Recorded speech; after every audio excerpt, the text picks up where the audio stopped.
টি-20-র trophy উন্মোচন আছে আর্জেন্টিনাও। আর্জেন্টিনার পার ভক্ত তিনি। বিশ্বকাপের সাথে একই দিনে টি-20 সিরিজ শুরু হচ্ছে, সেটারই ট্রফি উন্মোচন হয়ে গেল। অস্ট্রেলিয়া আর বাংলাদেশ, দু দলের দুই ক্যাপ্টেন মিশেল মার্শ আর লিটন কুমার দাস দুজন একসাথে ট্রফি উন্মোচনের জন্য উপস্থিত হন সেই মঞ্চে। ট্রফিটা তখন লাল কাপড় দিয়ে মোড়ানো। একটুখানি সময় পাওয়া গেল, দুই ক্যাপ্টেন তখন কথা বলছেন। সামনে গণমাধ্যম কর্মীরা ক্যামেরা ঠিক করতে ব্যস্ত। মিশেল মার্শ আর লিটন কুমার দাস একজন ওডিআই সিরিজের ইনজুরি থেকে ফিরেছেন, আর লিটন দাসের খেলার চান্স এখনো 50-50।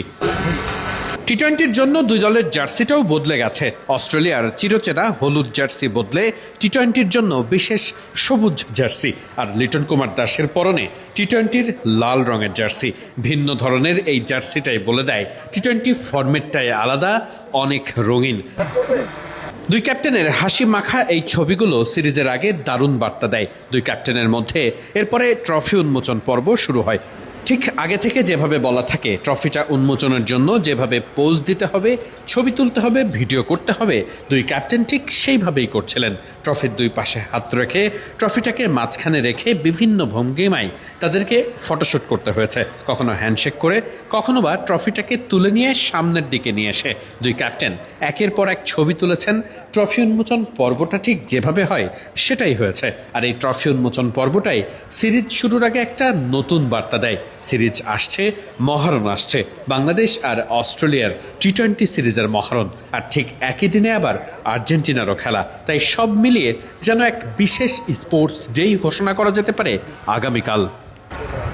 ট্রফি উন্মোচনের পরপরই আবার লিটন দাসের সংবাদ সম্মেলন হচ্ছিল, তাই তিনি সাথে সাথেই প্রেস মিটে যাচ্ছিলেন। কিন্তু গণমাধ্যম কর্মীরা তখনও ক্যামেরা নিয়ে প্রস্তুত হবার সময় পাননি, তাই মিনিট 5 মতো লিটন দাস সময় দিয়েছেন। এরপর সেখানে দাঁড়িয়ে থেকে তিনি অপেক্ষা করেছেন। তারপরে সংবাদ সম্মেলন হয়েছে, সেখানেই করেছেন অমন মজা। আর্জেন্টিনা গণমাধ্যম কর্মীদের একজন আর্জেন্টিনার জার্সিটা পরেছিলেন, সেটা দেখেই লিটন দাস এমন মন্তব্য করেছেন।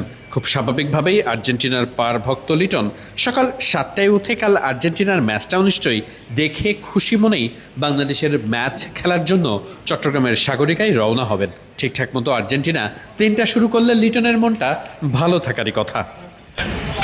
চারিদিকে ফুটবল বিশ্বকাপের দামামা, ফুটবল নিয়েই সব আলোচনা। কিন্তু এর মধ্যেও বাংলাদেশ অস্ট্রেলিয়া সিরিজের মহারণ থেমে নেই, বরং বাংলাদেশের ক্রিকেট ভক্তরা তাকিয়ে আছে এই সিরিজের দিকে। ওয়ানডে সিরিজে বাংলাদেশ যেভাবে পারফর্ম করেছে সেটা নতুন আশা জাগিয়েছে।